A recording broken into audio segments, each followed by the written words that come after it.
જય ચંડી ચામુંડ ફ્રેન્ડ, તો આજે જઈએ છીએ સારંગપુર કષ્ટભંજન દાદાના દર્શન કરવા. તો તમે પણ સાથે ચલો. ઉછળ કરે છે, જમ્મો જે ઉછળ કરે છે, આમાં ખબર નહીં અમે ઉછળીએ છીએ, અમે હવામાં ઉડીએ છીએ. જમ્બો જેટ મીન્સ ગાડી ऐसी गाड़ी उसके साथ हम भी उड़ रहे हैं. તો ચલો ફ્રેન્ડ્સ, હવે આગળ બન્યા રહેજો. હનુમાન દાદા રક્ષા કરજો.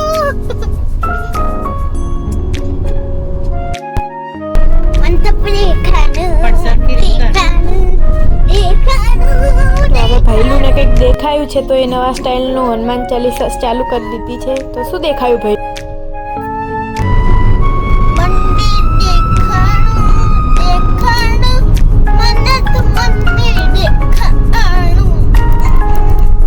ભાઈલું બીજું બી કંઈક છે જો. ભગવાનજી એ દેખાડા.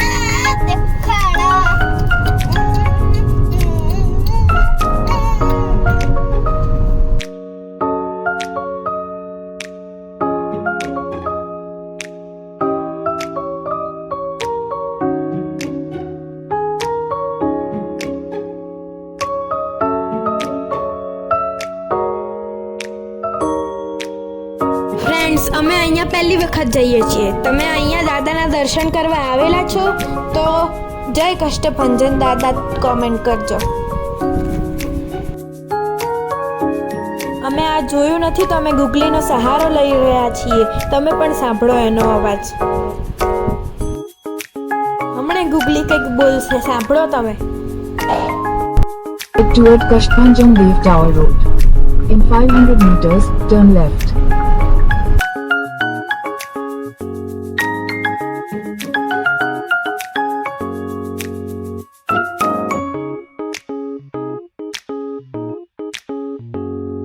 તો હવે અમે કષ્ટભંજન દાદાના ગેટ આગળ આવી ગયા છીએ.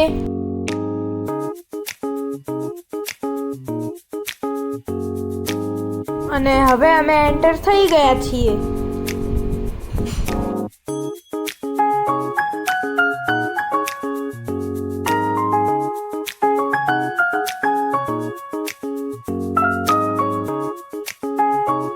તો ફ્રેન્ડ્સ, અમને આ મૂર્તિ દેખાય છે હનુમાનજી દાદાની, એ કિંગ ઓફ સારંગપુર પ્રોજેક્ટના અતિરિક્તમાં બનાવવામાં આવે છે.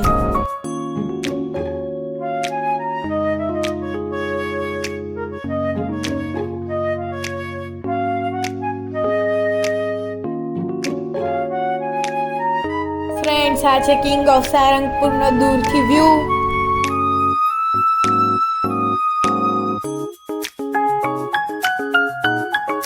આ છે દાદાનું મંદિર.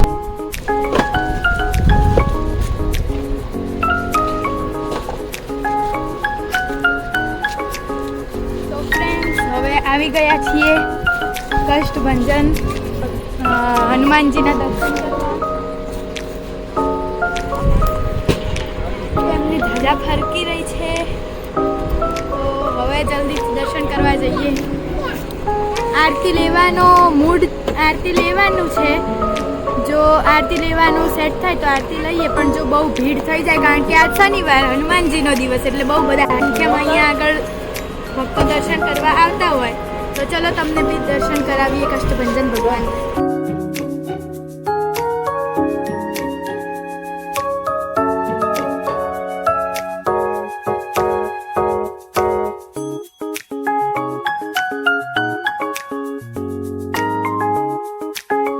તો ફ્રેન્ડ્સ, ઉપર તમે જોઈ શકો છો કે અહીંયા આગળ ફુવારાઓની સુવિધા કરેલી છે, જેનાથી આપણને અહીંયા આગળ ગરમીનો અહેસાસ થતો નથી અને શરીર ઠંડુ રહે છે. મને આ સુવિધા બહુ જ ગમી. તમે શું વિચારો છો? આવું બધા મંદિરોમાં હોવું જોઈએ?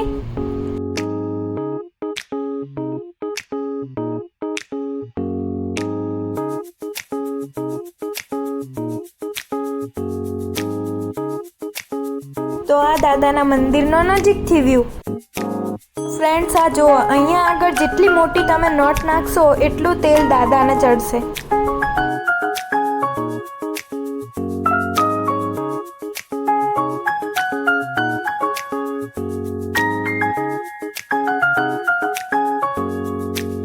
અહીંયા તેલ ચડાવ્યા પછી હવે ચલો મંદિરમાં દર્શન કરવા.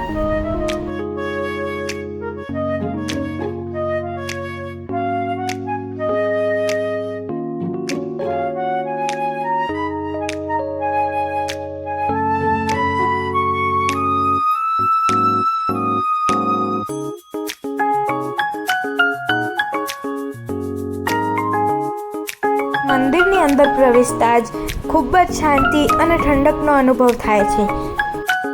બધી બાજુથી જય કષ્ટભંજન દાદા, જય હનુમાનજીના નારા ગુંજે છે.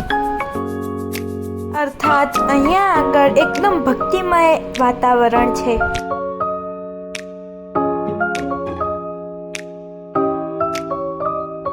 મંદિરના છત ઉપર ખૂબ જ સુંદર કોતરણી કામ કરેલું છે.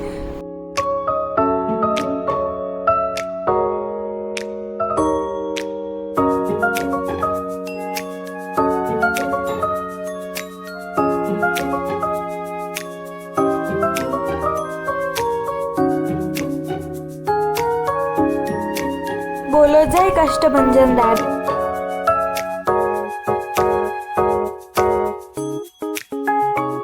તો અહીંયા આગળ દર્શન કરી અને બહાર બેસ્યા છીએ થોડી વાર, અને હવે ચલો આપણે એક મસ્ત વસ્તુ જોવા જઈએ.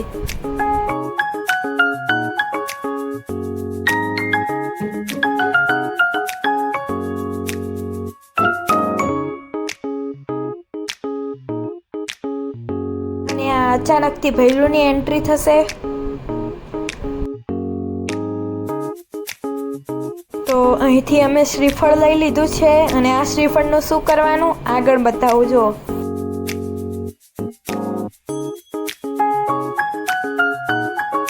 તો ભૈલો હરખ પદુડો થઈને પહેલાથી ચડી ગયો છે, તો પાછો બોલાવીએ. પાછો હા, ધીમે ધીમે. હવે હા, દેખો આ શ્રીફળ લઈ લીધું છે, અને હવે હજુ બી દેખો અહીંયા આગળ થોડું ફાસ્ટ જ ચડીએ છીએ, કારણ કે પગમાં ચપ્પલ કાઢીએ એટલે તરત જ ગરમ ગરમ નીચે પગ થથડવા લાગે. તો ફ્રેન્ડ્સ, આ છે ચમત્કારિક મૂર્તિ. અહીંયા આગળ એક હાથમાં ભગવાનના શ્રીફળ નાખતા તે અડધો ભાગ પોતે લઈ લે છે, અને અડધો ભાગ પ્રસાદ સ્વરૂપે બીજા હાથમાં આપે છે આપણને. તો તમે દેખો કઈ રીતે થાય છે. તો અમે અહીંયા આગળ એક હાથમાં નાખ્યો, અને આ જો બીજા હાથમાં આવી ગયું, અને ભાઈ બહુ ખુશ થઈ ગયો છે આ જોઈને.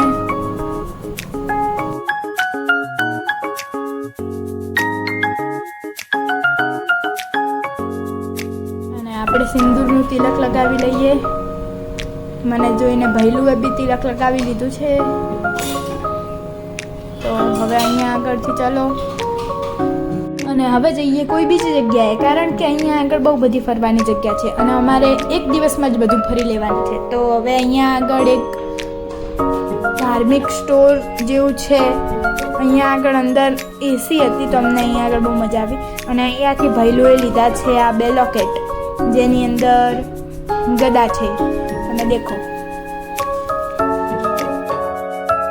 આને મોટા પૈસા.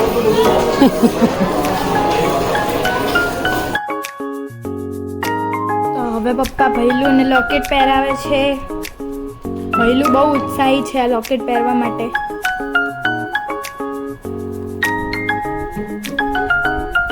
ભૈલુના માથામાંથી તો જતું બી નથી, તો ખોલીને જ પહેરાવવું પડશે.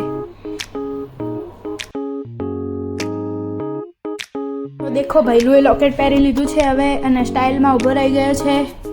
તો ફ્રેન્ડ્સ, અમે રક્ષાસૂત્ર પણ લઈ લીધા છે. અને અહીંયા આગળ જોવા જઈએ તો બીજી ઘણી બધી બહુ જ વધારે પ્રમાણમાં મૂર્તિઓ હતી મૂકેલી. આ મૂર્તિઓમાં અલગ અલગ આકારની મૂર્તિઓ હતી બધી જ, અને આ જોવામાં અમને ખૂબ જ રોમાંચ થતો હતો. તો દેખો ભૈલું કેટલો એકદમ ઉત્સાહી થઈને જોઈ રહ્યો છે. અને અહીંયા આગળ આ ગ્લાસ જે હતો ત્યાં આગળ પણ મૂર્તિઓ લગાવેલી હતી, તો અમે એ પણ જોઈ રહ્યા હતા સાથે સાથે. અને અહીંયા આગળથી અહીંયા બહુ બધા કિચનો હતા, ને એમાંથી જે મને ગમે એ બધા મેં લઈ લીધા છે. તો આ બધા કિચનો ફટોફટ બટુઆમાં મૂકી લઈએ. અને દેખો આ તમે કેવી સરસ સરસ મૂર્તિઓ હતી. તો હવે ચલો બીજું જોવા જઈએ આપણે. અહીંયા આગળ બહુ સારી લાગી મારા પપ્પાને મૂર્તિ, તો એમાંથી એક મૂર્તિનો ફોટો લઈ રહ્યા હતા પપ્પા. અને અહીંયા આગળ અમે જેવા બહાર ગયા તો અમે જોયું કે અહીંયા પરેડ ચાલુ થવાની હતી. તો તમે પણ સાંભળો પરેડ કેવી હતી, અને બહુ જ મજા આવે એવી પરેડ હતી.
તો તમે જોયું ફ્રેન્ડ્સ, અહીંયા આગળ સાંજની આરતી પહેલાં પરેડ ચાલુ થઈ હતી. લગભગ 1 કલાક સુધી ચાલી હતી અને જોવાની બહુ જ મજા આવી.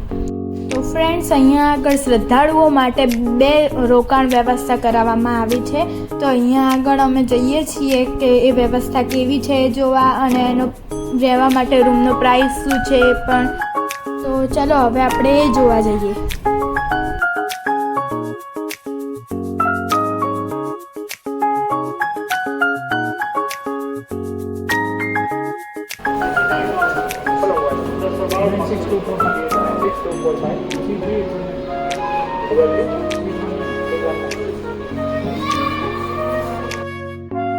અમે અહીંયા પૂછપરછ કરી અને ખબર પડી કે નોન એસીના 800 રૂપિયા છે અને એસીવાળા રૂમના 1500 રૂપિયા છે.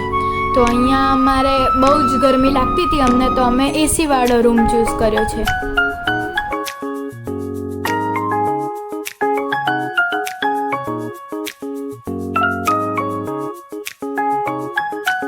તો ચલો આપણે હવે રોકાણની વ્યવસ્થા જોઈએ.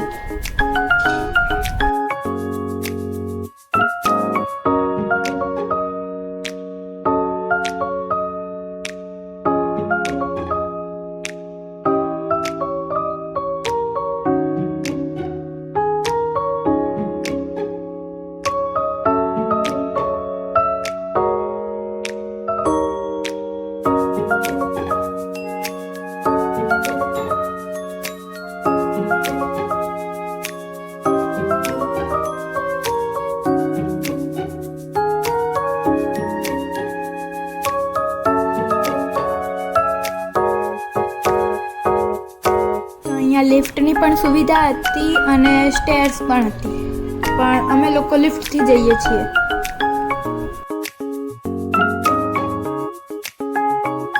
તો અમારો રૂમ 5th ફ્લોર ઉપર હતો અને અહીંયા આગળ લિફ્ટની સુવિધા છે, તો આપણે લિફ્ટનો જ ઉપયોગ કરીએ.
તો ફાઇનલી આપણે રૂમ પાસે પહોંચી ગયા છીએ. તો જલ્દીથી રૂમ ખોલી દો.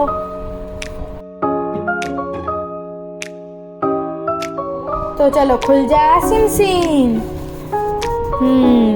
तो देखो रूम तो अंदर थी टीप टॉप छे. देखो 4 अलग अलग बेड आपेला छे.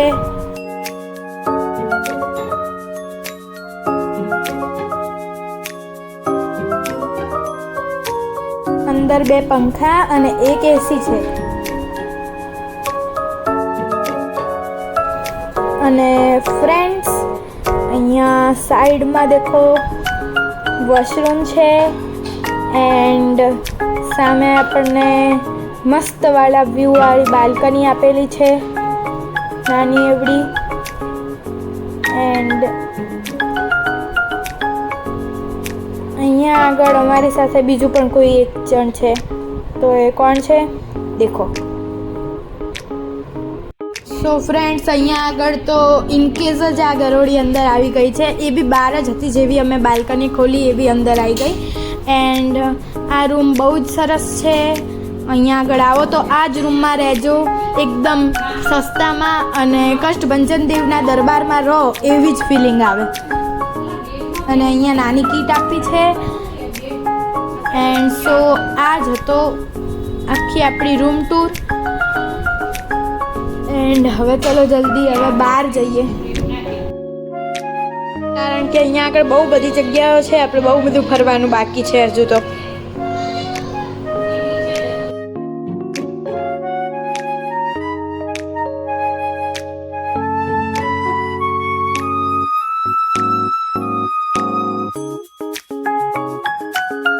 તો હવે નીકળી ગયા છીએ દાદાની આરતી લેવા માટે. અમે સાંજની આરતીમાં જોડાશું. અને આરતી જ્યારે ચાલુ હોય ત્યારે અંદર ફોન અલાઉડ નથી કરતા, તો અમે બહારથી જ વ્યૂ બતાવી દઈએ આરતીનો. એકદમ શાંતિ હોય છે બહાર બી અને અંદર બી. અને આરતીનો અવાજ એકદમ આપણું મન આખું પ્રફુલ્લિત થઈ જાય, મજા જ આવી જાય. તો ફ્રેન્ડ્સ આ હતો ભાગ 1. હજુ આવા બીજા પણ ભાગ બનશે, તો તમારે આગળનું બધું જ જોવું હોય, કારણ કે હજુ કુંડળધામ પણ બાકી છે ફેરવવાનું તમને. તો તમારે બધું જોવું હોય તો આ ચેનલ ઉપર બન્યા રહેજો. એન્ડ ભાગ 2 જલ્દીથી આવી જશે. Okay, bye bye. જય ચંડી ચામો એન્ડ જય કષ્ટભંજન દાદા.